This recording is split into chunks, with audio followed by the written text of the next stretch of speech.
আজকে আমি আপনাদের স্পেশাল একটি আ কাবাব বানিয়ে দেখাবো। তো তার জন্য আমি এখানে আলু নিয়েছি, ২ টা ডিম নিয়েছি। আপনারা আপনাদের পরিমাণ মতো আলু আর ডিম নিয়ে নিবেন, যতটুকু বানাতে চান। তো আমি এগুলাকে ভালো করে ম্যাশ করে নিয়েছি। এখন আমি এর মধ্যে ২ টো পাউরুটি ছিঁড়ে দিয়ে দিব ছোট, ছোট টুকরো করে। তো এই যে পাউরুটিগুলো আমি ছোট, ছোট টুকরো করে দিয়ে দিচ্ছি। এখন আমি এর মধ্যে কিছু পেঁয়াজ কুচি দিয়ে দিলাম, কিছু ধনিয়া পাতা কুচি, কিছু কাঁচামরিচ কুচি, স্বাদমতো লবণ, একটু ধনিয়া গুঁড়া, একটু জিরার গুঁড়া আর ৩ চা চামচ কর্নফ্লাওয়ার দিয়ে দিলাম। এখন আমি এগুলাকে ভালোভাবে মিশিয়ে নিব। মিশানো হয়ে গেলে আমি হাতের মধ্যে একটু তেল দিয়ে নিব যাতে এটা লেগে না যায় আমার হাতে। তো এখন আমি হাতে তেল দিয়ে এটাকে আমি গোল, গোল শেপ করে কাবাবের আকারে বানিয়ে নিচ্ছি। তো আমি আরেকটি বানিয়ে দেখাচ্ছি। হাতের তালুর মধ্যে একটু গোল করে নিয়ে তারপর আমি এটাকে গোল, গোল করে কাবাবের শেপ দিয়ে চেপে, চেপে বানাচ্ছি। তো এরকম করে আমি সবগুলো বানিয়ে নিয়েছি। আমার ১২ পিস হয়েছিল, অনেকগুলো হয়েছিল। তো এখন আমি আরেকটা বাটিতে কিছু ব্রেড ক্রাম্ব নিয়ে নিচ্ছি।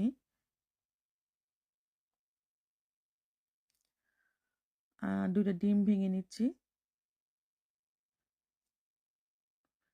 ডিম দুটোকে ভালোভাবে ফাটিয়ে নিতে হবে।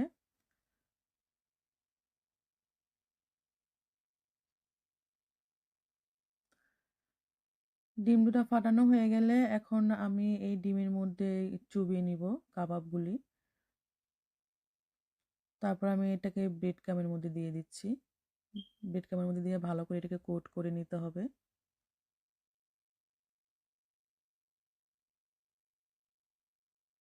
তো এরকম করে আমি সবগুলো বানিয়ে নিব একটা, একটা করে।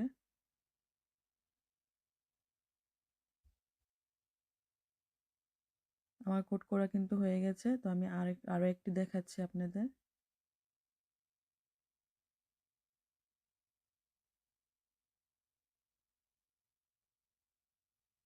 তো একইভাবে আমি এটাকেও কোট করে নিব ব্রেড ক্রাম্ব দিয়ে।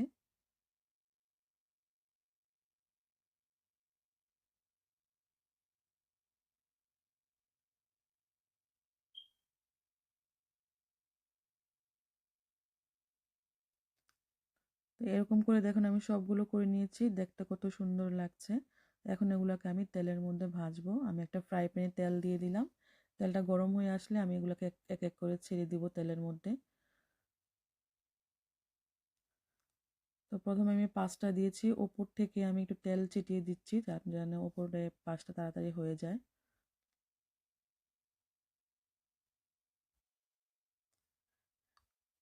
এখন আমি এগুলোকে একটু উল্টে দিব।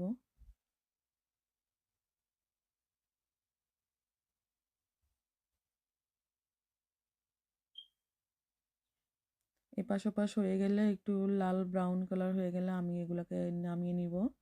তো এই দেখুন আমার কিন্তু ভাজা হয়ে গেছে কাবাবগুলো দেখতে কত সুন্দর হয়েছে। তো এখন এগুলো আমি নামিয়ে নিচ্ছি এক এক করে। সবগুলো কাবাব নামিয়ে নিচ্ছি। আর লো হিটে রাখতে হবে। বেশি তাপ দিলে কিন্তু এটা পুড়ে যাবে। প্রথমে তেলটাকে একটু ভালোভাবে গরম করে নিতে হবে। তারপরে আগুনের তাপটা কমাই দিলেই হবে। তারপর বাকি যেগুলো ছিল সেগুলো আমি এক এক করে দিয়ে দিচ্ছি।